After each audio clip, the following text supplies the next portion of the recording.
Aš su viena akį mačiau silpnai, su kita akį mačiau stipriau ir viena akis buvo toliaregė, kita akis buvo trumparegė.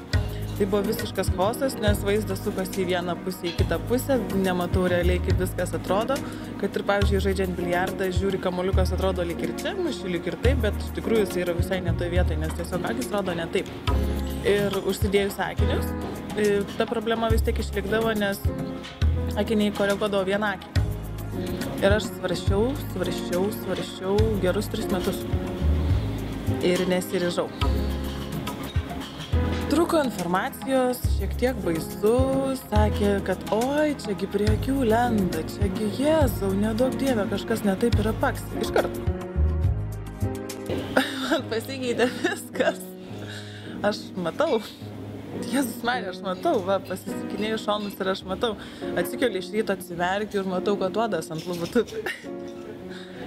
Nereikia kažkaip tais ten žiūrėtis, kur ten tie akiniai graibalioti, ar tais dar kažką tais trintis, akis galvoto, dieve, dabar reikės lęšį įsidėti, o aš jau čia vėluoju, o tą lęšį neišeis dar įsidėti, tai dar akis užsiraudonuos visas ir... Aš žvaigždžių kiek dangui.